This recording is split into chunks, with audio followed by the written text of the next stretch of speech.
Hello, good day.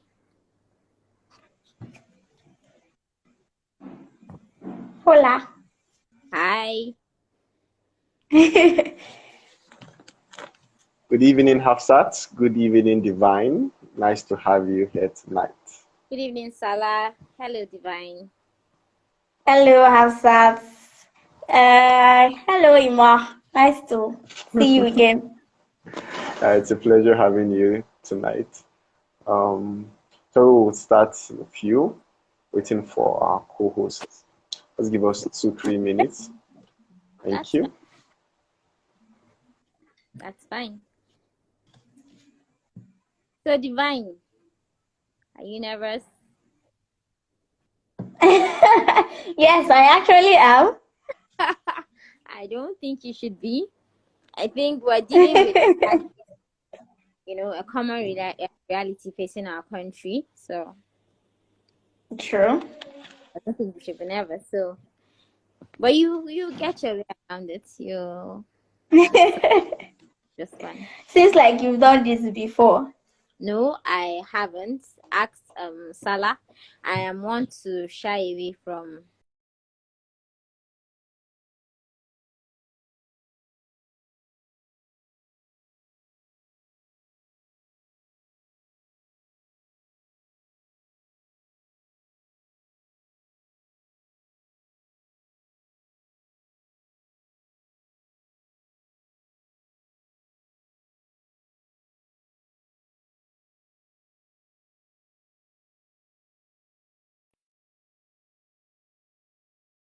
avoid being quoted. And you know how the country is. You say something, they try to And somebody misquotes it. yeah. So I try as much as possible to stay away from things like that, but that's okay. I think we have to get a way around it and try to be responsible, just like you said. I'm a lawyer, so yeah. Alright. So Salah, why are you off? So it's been more than 2-3 minutes now. So I think we will start. And she joins in, we will accept her and she kicks off where Okay. we are. So good evening But once again. happening. Okay, Evening. I think she's here now. Okay.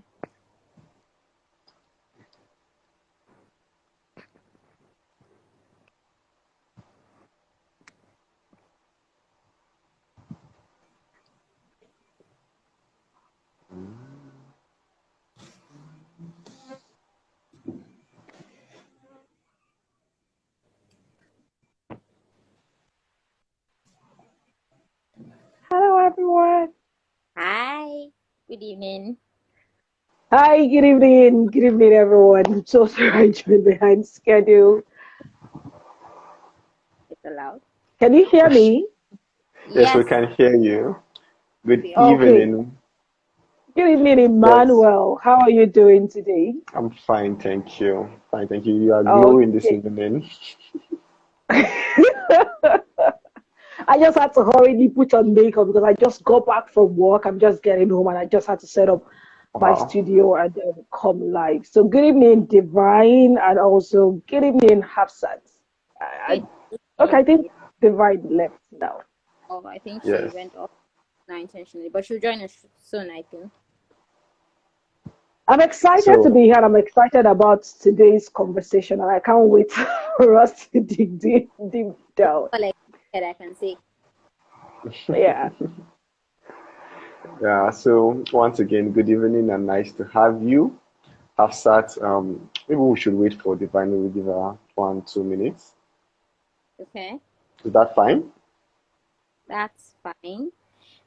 I think while we're waiting for her, can't we do like a proper mini introduction? Oh, hello, I'm this. Introduction.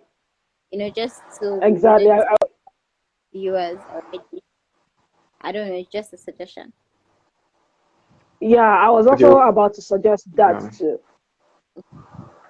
All right, then I think we would start.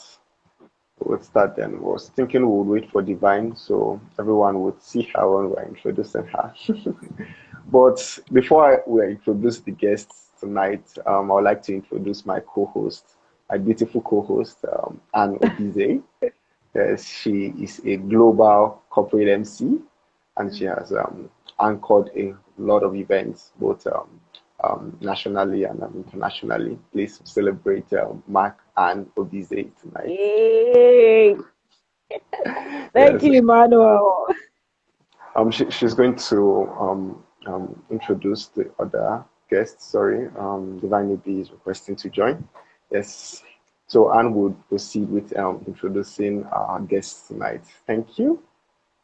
Okay, so welcome everyone. One thing Emmanuel did not add is I also work with Engage, Empower, Educate Initiative. So, and we're colleagues. So this is like home for all of us, Engage Africa. So I want to say a big shout out to everyone just joining. I can see that slim boy. I can see N.A. Obon. And no, I can see everyone joining. I want to say a big shout out to all of you. Thank you so much for joining. And I trust you all had a wonderful day. So I'm just going to go quickly to introduce our guests who we're having today on the show. The first guest is Hafsat Sharif Ahmed.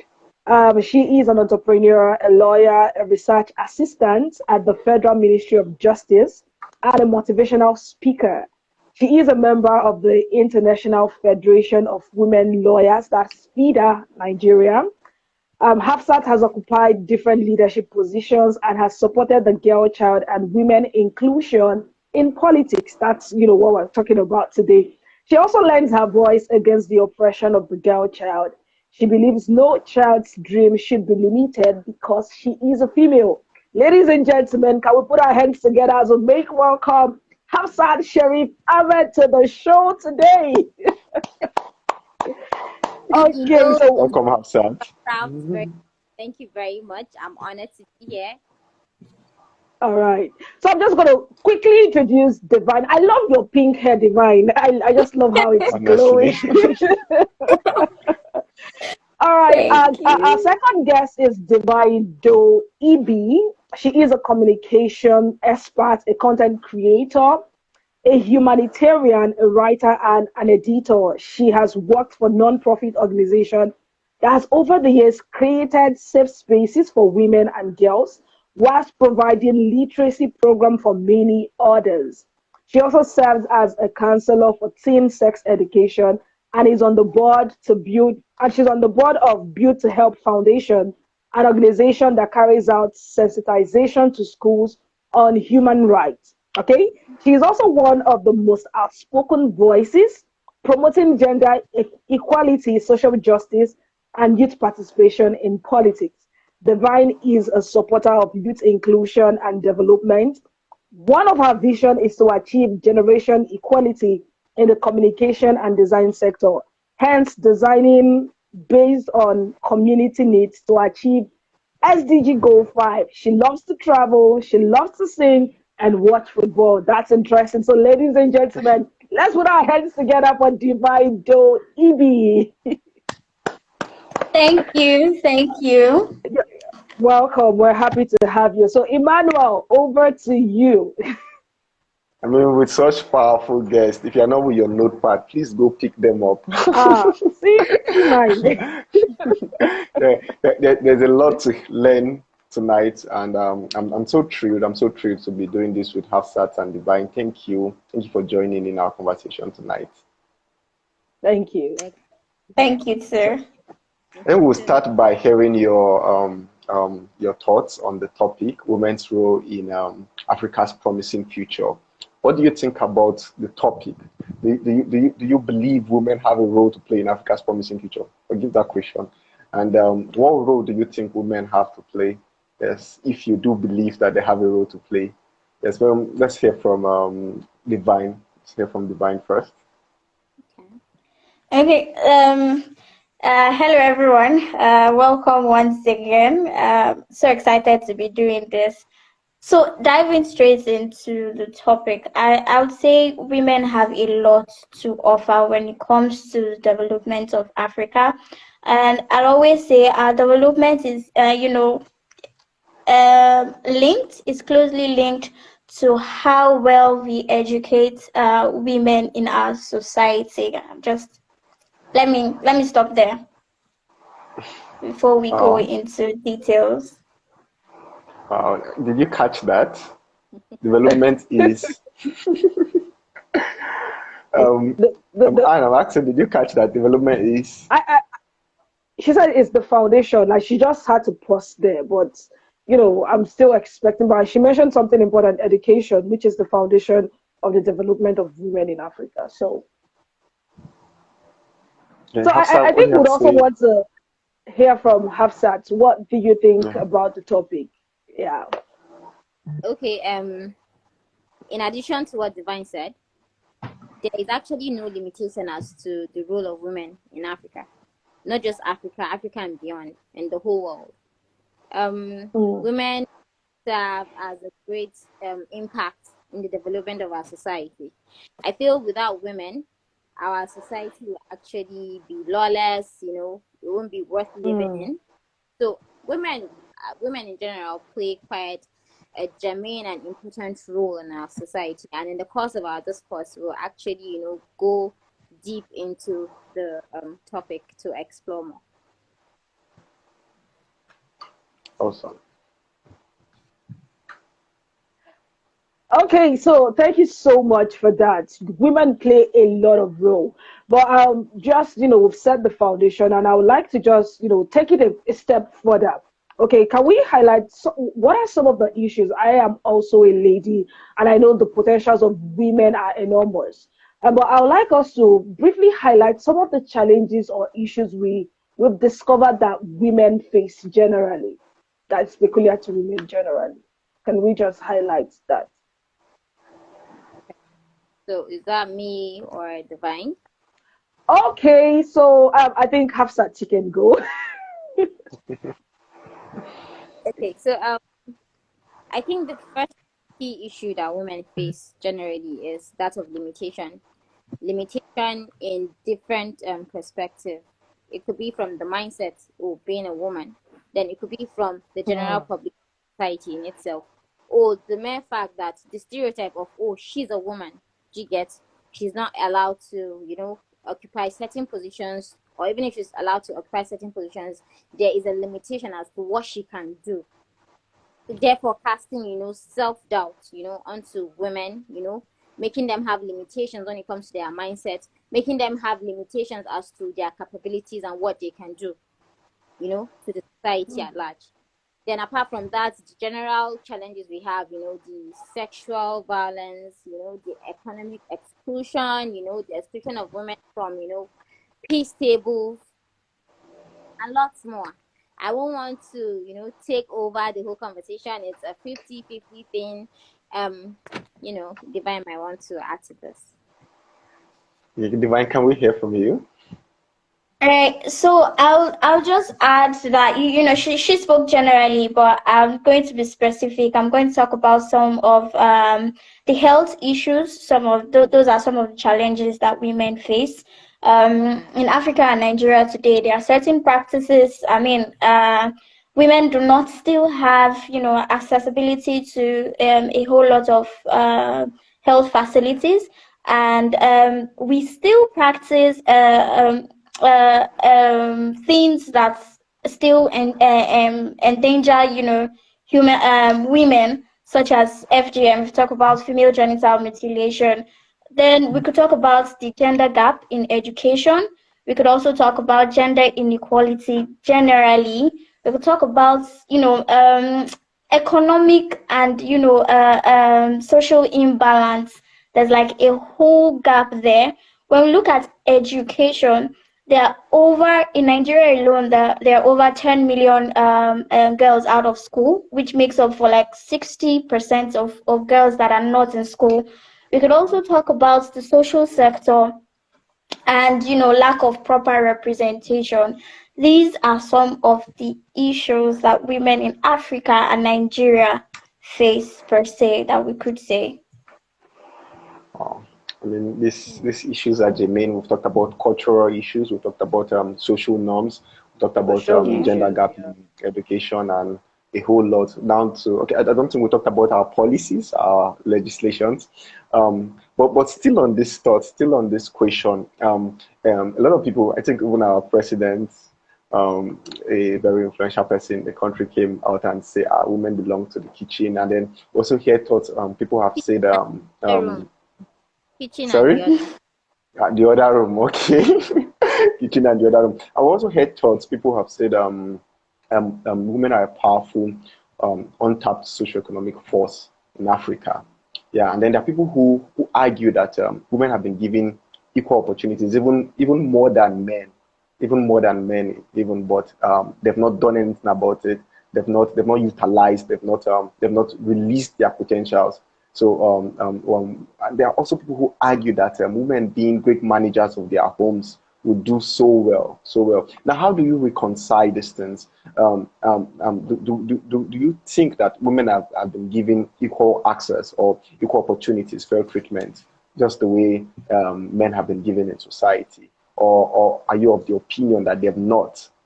Maybe they're just attempting. I mean, somebody said some days ago that our policies are very ambitious, quite ambitious. Our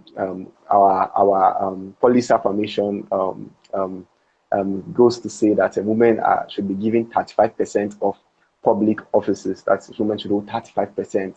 And then and the person said this is over ambitious because the global standard is even 30%. But our country is saying 35% should be given to women. But we don't see these things being implemented. We'd like to hear who should go first? Maybe Divine. We react to all these differing opinions in society because people have different views, and I think to a large extent it also has to do with regions that the different regions of the country. So let's hear from you. Okay, so I it's easy to say, women are getting a lot and have not done anything about it or with the position they've been given, because it's easy to talk about oppression when you are not the oppressed. Permit me to use that. Yeah, it's easy to say, yeah, you have the opportunity, or yeah, you've been given this, what have you done? But you've never really walked in that person's shoes in a day. So I don't think that people that say that women have been given a lot of opportunities and have not done anything with it, I don't think that is true, because tell me why you have over 60% of girls out of school, or people do not prioritize, female education. People do not even prioritize or think that, culturally or religiously, women should be in leadership positions. Women don't deserve such positions. If you go to places like Core North and the rest, when it comes to leadership in government, so far, women still do not get a lot of representation because, quotes and unquote, many still believe women are household. People objectify women. They feel, okay, this is where you belong. This is what you should do. This is who you are. But we are getting to the point where we do not let these social, religious, or cultural beliefs, shape our lives and or shape what we do or the interest it is we have. You can't say women are given, a lot of opportunities when you can barely account for 5% representation, even in the local this thing. When you come to most of your local councillors, your commissioners, your senators, how many of those women there? How many percent are in those places? So I really don't think that you can say that women have been given a lot of opportunities. If you want to talk about women have been given a lot of opportunities and it has worked, then let's talk about countries like Sweden and Norway who have or who even have adopted, feminist way of life and representation in their governments. And look at how their GDP and their economy and everything is growing and is fostering. But because we do not have a lot of representation in government so far, we keep battling, or we keep going back and forth of this, we've been given a lot of opportunities, you've not done so much with it, I know you've not given it, and all of that. Just to say. All right. Okay, thank you No. so much, Divine, for really touching round everything Emmanuel has said. And I also like to hear the opinion of Hafsat before we move on to the next question. What do you have to say about everything Emmanuel asked about? Just in addition to what Divine said, I feel there is lack of implementation of certain codified laws or policies as to women's rights. We Mm, have the likes of the Constitution, the Declaration of Human Rights, the it's African Charter on Human Rights, elimination of is it violence against women? I stand to be corrected, but we have lots of laws, policies just to protect the rights of women, in courts, women participation, in politics and government, whatever. But the question is, are these laws really being implemented? Do you get in our civil lives? Are these civic rights, being implemented? Of which I'll say to a larger extent, they're actually not being implemented. And then mm, unconsciously, due to how our system is, I'm of the view that we have a patriarchal system, from our customs, to our religion. From a tender age, a girl child is being made to believe a man is actually the boss. You get, a man comes before you. Even in times of politics, it is only when a woman says she's going for the position of the vice, everybody's okay with it. The minute she says, I'm vying for the president, I'm vying for the position of the chairman, that is where you get to see you know pandemoniums up and down. Oh, why is she doing this? They get to look up, get to look up your past, even if you're not dirty, they get to bring up something dirty about you. They really want to pull you down. You don't really get that much in their support you really need. So where the few like minds that really feel they are motivated to come out, and really put these laws that are in quote set to protect our rights, set to implement our rights, and participation in politics and government, where the likes of us are really trying to put it to the test, and we are being pulled down, we are being weighed down. Other people, other spectators, or people that are looking out or looking up to people that are trying to stand up for themselves, when they see what other women are going through, they now go back into their shell. They are not really supported to really believe in these laws, mm, really go mm. for this position. So yes, I don't think women are really given the platform to really participate properly. So even with the All right. laws of 30, 35, I don't want to give it a number. The thing is this: we are not really given that platform. We're not implementing it. Mm, mm. All right, thank you so much, Hafsat, for that. I like the fact you talked about there are provisions of that have been made, but implementation, we can't make laws, and without implementing them, it's just as if the laws should not even be made in the first place. So But we've Exactly. dwelt around talking about the problems and all that. But I am a person who is always thinking of solutions because what is the way forward? What is the solution? What are the practical ways? Now I'm going to ask it in two phases. Now, what can women do? Now, in spite of all those challenges we've identified, what can women start doing? And then, generally, what is the way forward? How can we provide solutions? We've talked about, from the mindset, we talked about the social problems, talked about the political problem, educational problem. But what is the way forward? How can we make progress? Because if we dwell in the problems, we're just going to go around in circle and we're not going to achieve any headway. So I am Divine. I'm going to shoot at you at the moment. Okay, so first off, I'm going to say we can start off with empowerment. I would always say empowerment is like the solution, and education is like the solution to a lot of things and problems. We think that people know, but in all honesty, so many people do not know these things. I mean, if you've carried out sensitizations and community development programs and engagements in real rural communities, and you hear from women when you talk about participation in governance or politics and all of that, and a core rural person, I mean, at the core of it, she just wants to eat, or she just wants her economic needs met. At that particular point in time, she's not okay, I really want to be involved in politics, or I really want to do this, or I really want to do that. At the very core of the issue is economic poverty. We have to find a way to alleviate economic poverty. Then you can get people to listen to what you have to say and participate in governance. You have to educate women. You always have to tell them that the only way to be included, or the only way to be inclusive, is if you demand for it. In our society today, if you do not Mm. demand for it, you would not get it. So there has to be a demand. A demand has to be made. We women, we really need to, educate and sensitize more women, and not just women. I'm not even going to limit this to women now. I always say, if we are going to create a gender equal society, see, we can't do this alone, women alone, because there Yeah. are men too. Would also have to include that, because I mean, people perpetrating patriarchy and sexual assault and some of these things are the men themselves. And in as much as I don't want to make excuse for anyone and say they don't know any better, some of them really do not.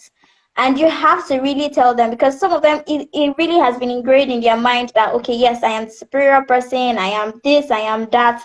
And the woman, on the other hand, has also been told that, okay, she's less, she's this, and all of that. So I'd always say, education and empowerment, we always have to, or these would always be our sensitization or our winning tools if ever we should move on from programs. Let's not forget, sensitization, not just rural and everything, it goes to as far as local, new media, everything, campaigns, and all of that would always have to, at the core of everything, always have to have these conversations. And also, having these conversations would always help. I mean, because when you talk about these things, people prefer solutions. You begin to ask yourself, okay, what is it we can do better? What is it we have done in the past that is not working? Or what is it we need to improve on, and all of that? So, Oh, thank you, Divine. Thank you, Divine. I think now we'll go to Hafsat. So, what do you have to say regarding this? Please, before I actually, really handle this aspect, I might go a bit off, but it's just making reference to certain things. Divine Okay. made education, right? I'm not disputing that of education. If you look at the progress Nigeria, Africa has made towards, educating the girl child, we shouldn't just center our energy on, the bad side. There's been a whole lot of progress. You won't compare the girl sure. child now. You get the rate at which, girl child are being included, to get to acquire education as at before and now. There's much progress. However, I think the key issue here should be, or the key solution should be that of sensitization. I make reference to the upcoming generation, and we, the current, generation, the older ones, and the upcoming ones. Say, for instance, in the house, when you come back from work, you just get your siblings saying, "Oh, sis, have you seen the trending video online? Oh, this person did this. Oh, the first dance step is this. Oh, this is that." The NGOs, the people saddled with respective responsibilities, of sensitizing, educating the girl child, should actually channel their energy to proper use by using the social media, you get, and other outlets to educate the girl child as to what their priorities should be from a tender age. I, for one, I have a very supportive dad who, from the get go, since I was a child, would tell me, "Oh, you have to outline your priorities. Oh, you should know what your focus should be, and all of that." A typical girl child of these days, right now, of this age and time right now, is more of, she actually sees sexual advances to be a normal thing, because they're not being sensitized to look at it that it is actually more harm, do you get, than a normal thing. They are used to the idea of sleeping or paying your way through. When it comes to education does not really have the value it had before. The whole energy of earning your certificate, working hard for it, a whole lot of young girls are used to, oh, my lecturer wants me, I could just, I could just pay my way through, or I can stick with him and then I'll, earn my A, B. They're even okay with, having a C or a D so long as I just pass the form. Do you understand? So I feel we have to reshape, go back to, the drawing board, reshape the mindset as to what their priority should be. And then when sensitizing, we should equally motivate and build their mindset to feel that they can achieve and attain anything and can become anything they want to be. The position of the president can be attained and can be achieved and can be occupied by a female. The position of the vice can equally be occupied by both male and female. It is not just occupied there for female alone. Emmanuel Salah and I were colleagues in National State University, Kefi, and I had the opportunity of, supporting certain female folks in school then. Even I myself, I've been a victim of, oh, she's a female, she shouldn't talk when men are talking, who the hell is Hafsa Sharif? Either ways, I stood my ground, and I'm glad to say that I stood for what I believed in, because I did not allow, what they were saying pull me down. I stood up for what I believed in. I encouraged the girl child to actually, believe in stand for what they believe in, vie for the positions they want to vie for. They shouldn't, put their mindset to feel, oh, because I'm a lady, what if I don't get the support? What if this person who is a godfather, in the faculty does not support me? Yes, God for that reason plays out. But it starts with you as a person, your mindset to believe that, oh, this position I'm vying for, it is possible to attain and achieve it. And then it will be achieved and attained. Then one more important thing is, we look at it as if it's an undermined issue, as if it's just, a minor thing, but it's actually not a minor thing. The issue of women supporting women, in this day and age, we don't talk about it, and we need to emphasize on it. The general notion is, when a woman is occupying a position, now woman do there to go show herself. You understand? When your fellow woman comes around, you don't support her. You're rude. You don't give her the much needed assistance. It doesn't take anything from you to say, oh, you're supposed to do this, you're supposed to do that. There are women out there. They are too prim and proper. They're good at what they do. I can't take it from them. I give them their flowers. However, majority of women need to come out of that shell. That shell of thinking, oh, I am better than her. That's why I'm occupying this position. And then nobody can, no woman can actually occupy the position. And for our growth to come about as women, for we to really have women inclusion in politics and what have you, we need to support one another. We need to unify ourselves. We need to be loyal to women folk. And then we also need to mentor. Mentoring is something people granted. We have the likes of, Ngozi, Okonjo Iweala. We have the likes of, for instance, Justice Zainab Bokachua, Justice Mariam Aluma Mukhtar, Chimamanda, and what have you. If you are to, go through what they've been through, they have to share your experiences with you. It has not been an easy ride for them. If all of them occupying or who have occupied these various positions will actually take one person to mentor, to be like them or to be better than them, in the next few years, can you imagine the number of industrious, powerful women we'll be having in Nigeria and Africa and the world beyond? It is unimaginable. But we actually fail to mentor.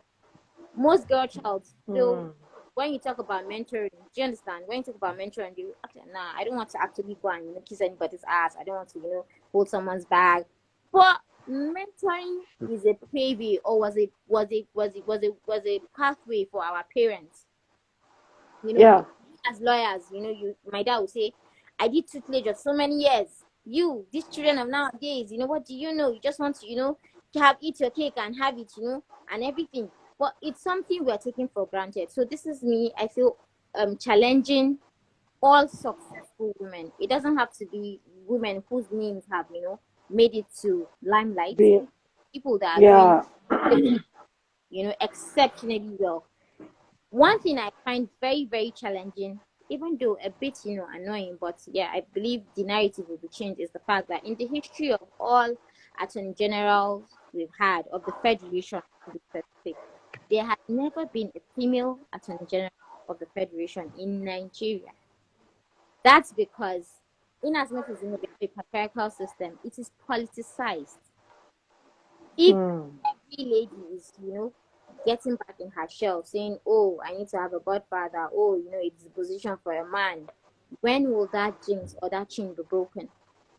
When will we feel challenged? So to sum this up, I feel we need to have, a motivated mindset, believe in attaining the impossible, putting our head down to be well educated, earning that certificate, gaining the exposure and the appropriate mentoring, and then the sky will be our limit. Wow, that's beautiful. Thank you, Hafsat. I mean, very, very salient points you guys have raised. Issue of sensitization and then reorientation of the mind. I think these are key because when we look at it, even though like Divine said, we have not really done enough.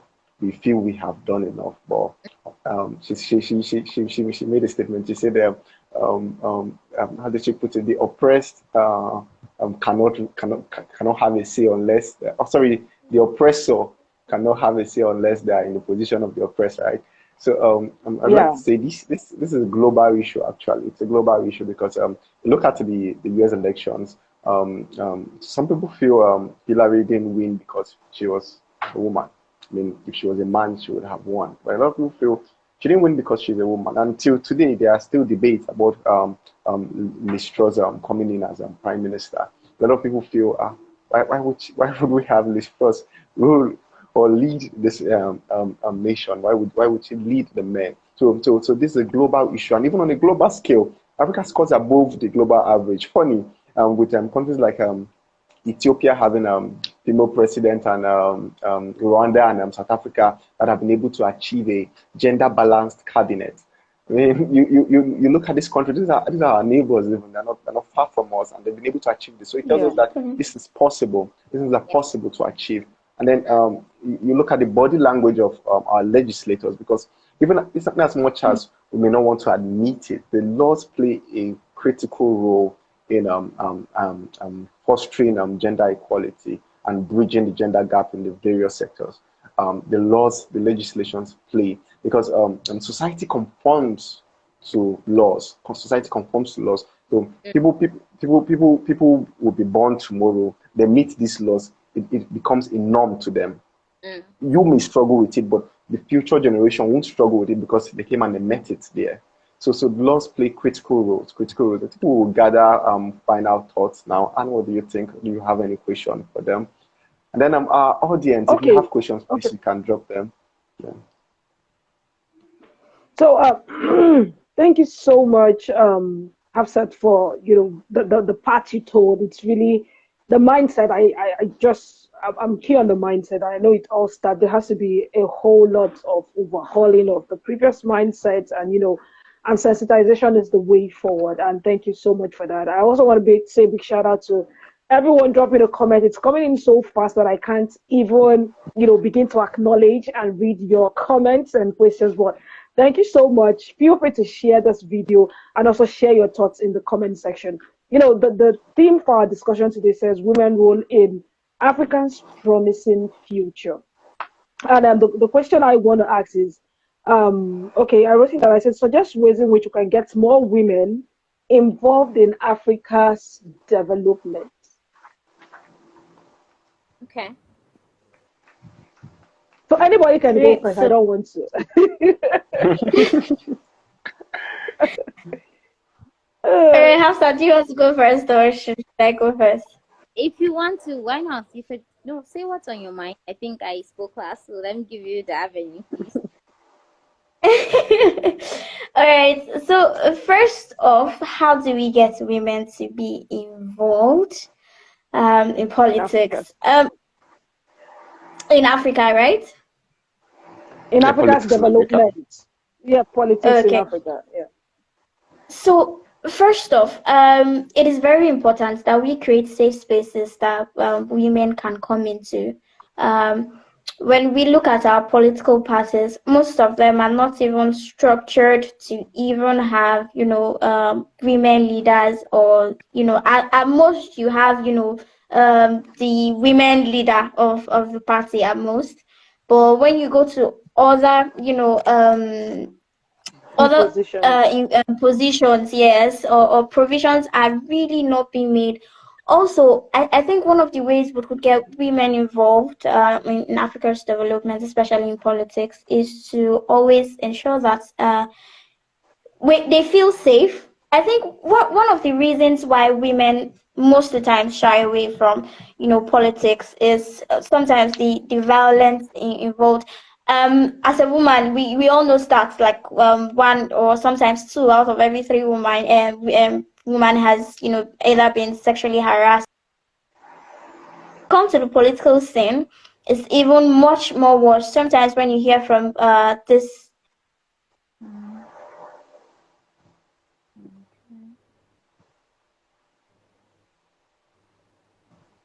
Ouch, I think your line is frozen. Sorry, can you hear me? Yeah, Yeah, we can. it was I hear you frozen for now. some time, so I think we missed out some of the few sentences you made.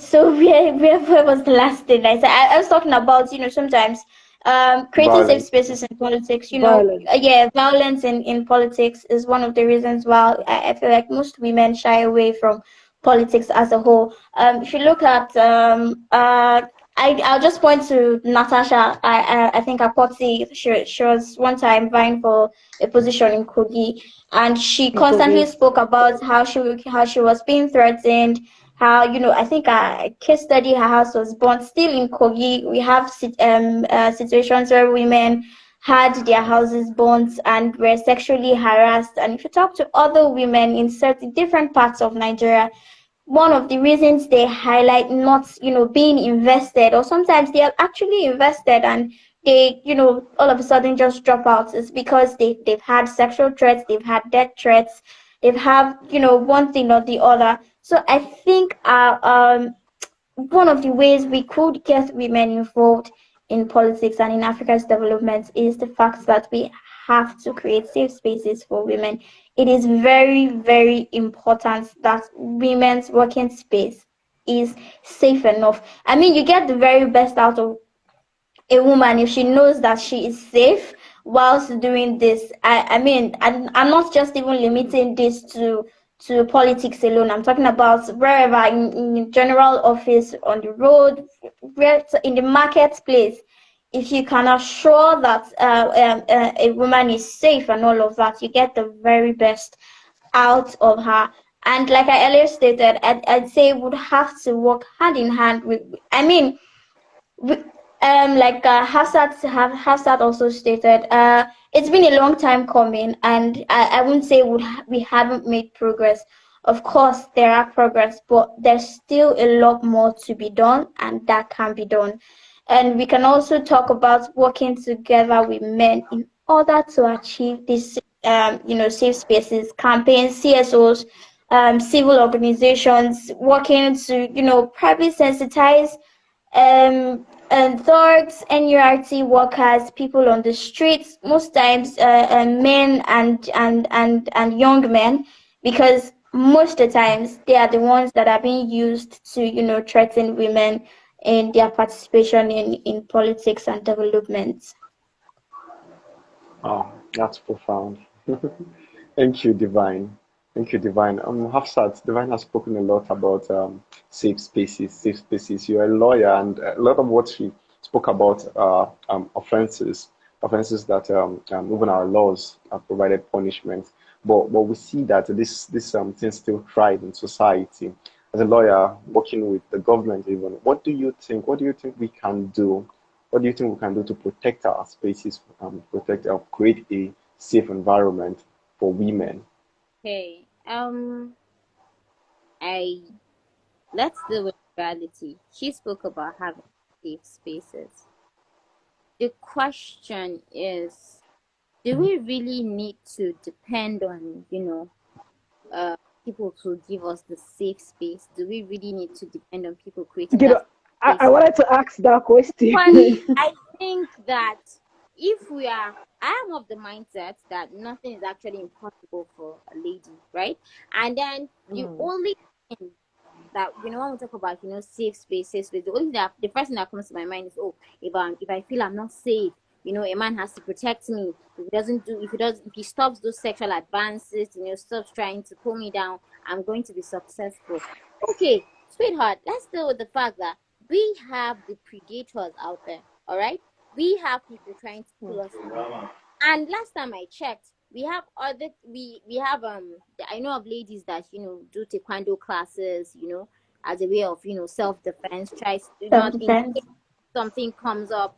We have people that work with peppered spray in their Pepper handbags. spray, knives. So there are basic key self defense mechanisms for ladies.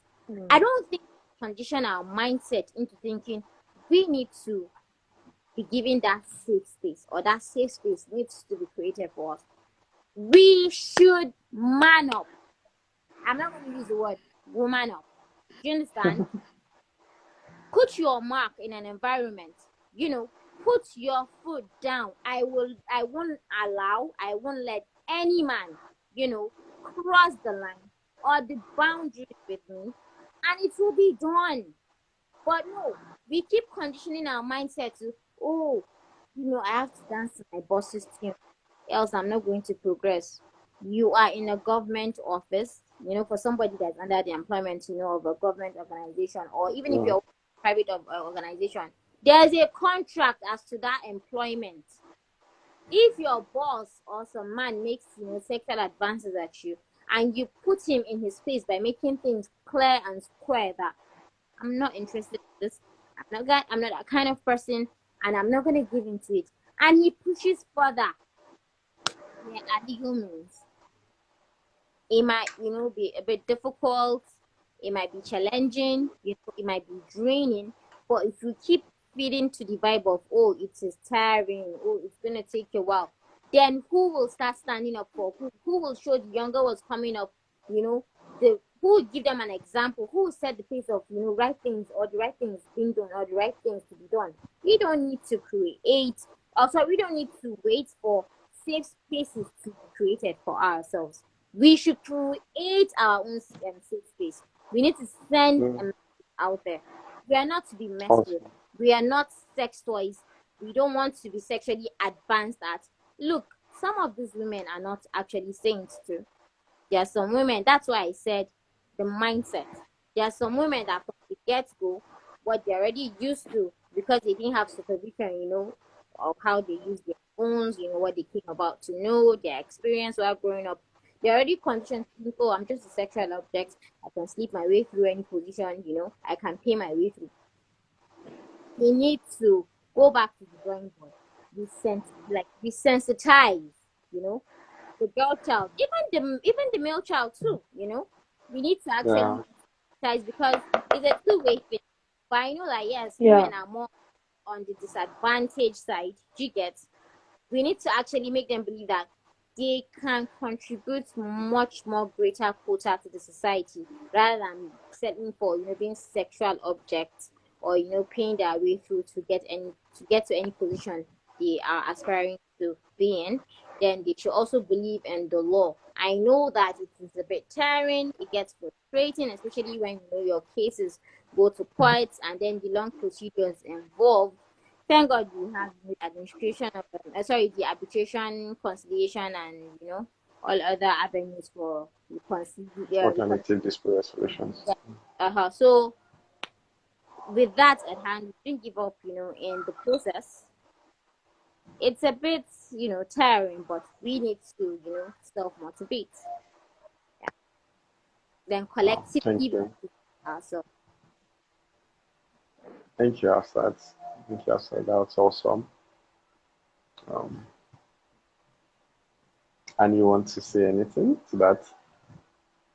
Okay, so thank you so much for the points you have raised, and I would like to dwell, or to add to what they have all said, and just to emphasize the fact that to achieve the potential of women in pushing forward in politics and also making the mark in Africa.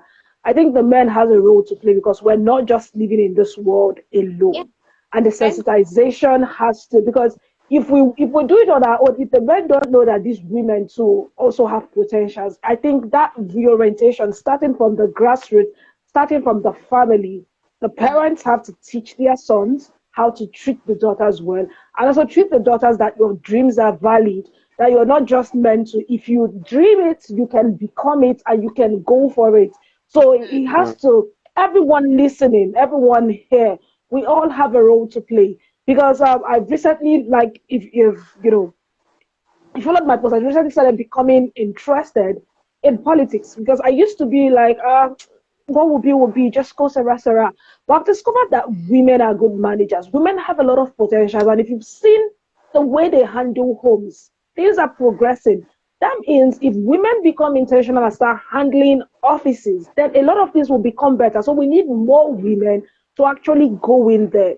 So everyone has a role to play. The guys listening to this, we have that role to encourage every woman out there. And just like Hafsat said, was it Hafsat or Device? Talk about women encouraging women, supporting women. We all need to collectively. It's not a time for us to start feeling intimidated when we see a woman shining. No, we all have to be comfortable. And for us to get to that point of being comfortable with our core women being on the front line, it has to go with the in-depth of identity. We need to discover ourselves, know that you are unique in your own way.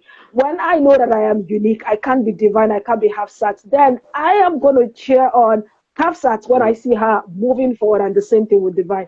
So there's a whole lot to be done, but we all have to start taking action in our little ways. Step out if you have a desire in your little way in your community. You can make that move. mm. Mentoring is so key, it's so important.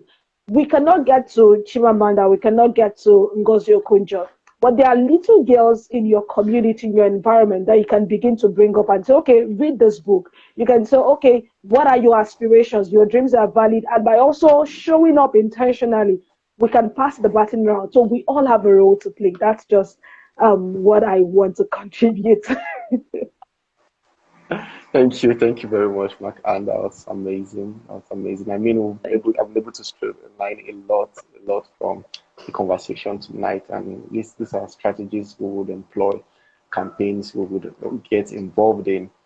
Yeah, because just like Hafsat said, there are laws, there are regulations that even guide some of or that's kicks against a lot of these vices in society.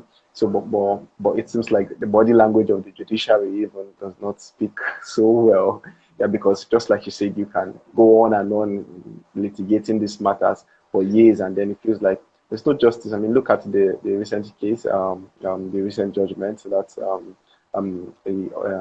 China's case, the girl from Benue State that was raped by her uncle and her cousin, and then the court is saying they don't have substantial evidence to Evidence. convict the uncle. So it tells you that this is a public interest case. I mean, a lot of people are been invested in that matter, and then it still went the way it went. A lot of factors behind it.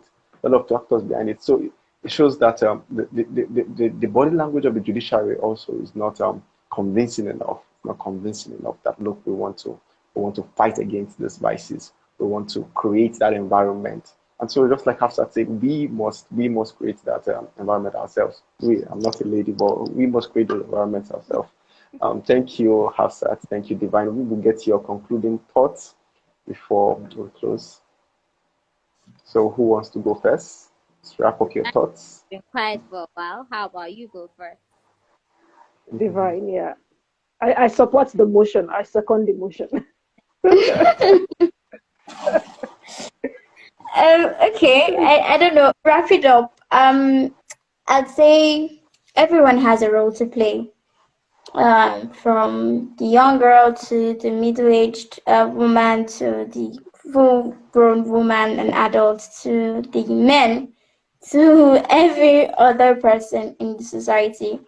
I just say everybody has a role to play in the development of women's role and all of that. I don't know. Can you hear me? Yes, we can hear you. Yes, we can. Oh, okay. So everyone has a role to play, and like Hafsat rightly stated, the earlier we get to it, and okay, so there's one thing. In as much as we always talk about, doing something, and the balance has somewhat, tilted or against us and all of that. At some point, we would always also have to take initiative, would always have to stand up for ourselves. If we don't do that, nobody will do that for us. And we always have to stand up, we always have to take initiative, we always have to put our foot down and say, this is it, this is what I want, this is what we are doing, this is what we hope to achieve. This is what we want, not just society, not just Africa, not just, the world, society as a whole. This is what we want to achieve as women. This is what we are doing.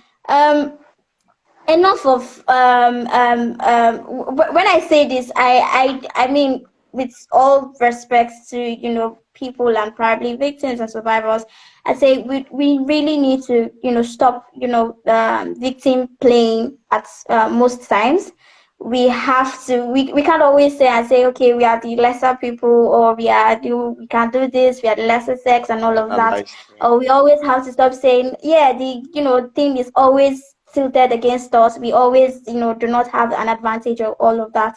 We can have the advantage if we want to, if we put our mind to it, and if we set our mind to it. Thank you. We can Thank you so have much, the Divine. advantage if we put our mind to it and if we set our mind to that. Thank you so much, Divine. Thank you. Let's have Sat. Can we hear your concluding thoughts? All right, my concluding thought is just to encourage, to challenge, to every brother, to every husband, to every father out there, to every sister, mother, wife, both genders out there. This should serve as a wake-up call, you know. We're not just speaking out to say, oh, women are just, being trampled on, looked down upon, women are more vulnerable. No doubt, they're actually more vulnerable. But then this is women saying they want to make a name for themselves. They want to carve a niche, control computer to society. So the men give us the platform, and if they're not giving us the platform, we are motivated, we're challenged, and we're coming for it because we deserve it. We have the likes of us that are educated, experienced, exposed, and are worthy of different positions. We don't want to be given handbites. We want to be given our flowers and our dues. That's Wow. No more handouts. No more policies without implementation. Thank you. Thank you, Whoa. Hafsat. Thank you, thank Hafsat. I mean, everyone who joined in, I'm sure you enjoyed yourself tonight. you. It was Did. an interesting conversation. I Thank you did. so much You did. for your contributions. Yes, and don't just note this down and sleep on it. Yeah, don't just note it down, sleep on it, and don't take action. Start speaking, lend your voice. Every voice is important, whether you're a female or Mm-hmm. you're a male. Just like we've shared tonight, everybody's voice is important. Every guy's voice, and then parents must teach their children, not just the females, but also the males. Um, we've had this issue of parents training women to be good wives for their husbands, but they don't train the male child to The be good guys. husbands to their wives. So we must be deliberate about these things. We must take deliberate actions, take initiatives also, just like Divine said earlier. Mark Ann, you want to share something before we say goodbye? Okay, before I go, I would just want to say, I'll speak from the point of the law. You are a barrister, same thing with Hafsad. I feel ignorance of the law has really made a lot of persons sit back where they are. I think there should be something. I'm putting it to you guys somehow. because there's so many women who don't even know about some laws that govern women's rights. And when you don't know that that this certain law exists, how do you appropriate it? How do you even start demanding for it when we don't even know it exists? So I think something should be done. I don't know how that can be done. It popped up when we talked about implementing. I'm like, some people don't even know about any of the laws that concern women. And I know sometimes for someone who is not in the legal field, coming to understand the jargons you could speak, they can be boring. But I think there should be ways we can make it more interesting, leveraging media and all that to break it down so that even the young girls, even though I'm not studying law, but I should know what my rights are. I should know what the law is saying. I should know the opportunities that are available to us. I think with the enlightenment of the opportunities available to us enshrined in the law, a lot of persons would even, when light appears, ignorance, disappears. So I think something around that place would also help. I think there's some things I don't even know that by right to just Civic hear them and be like, education. oh, wow, exactly. So I think something around that, there should be a way to, make the law, the provisions of the law, the rights of women known to them. When they know this is their right, then they can demand for it. And the more voices we have demanding for it, before you know it, it will be easier to, implement than just one person saying this is the law and the other person is like, are you sure this is for us? you know, I think it's gonna help a very lot. Yeah. Thank you so much. Thank you so much. I mean, even our legislators don't even know some of these laws.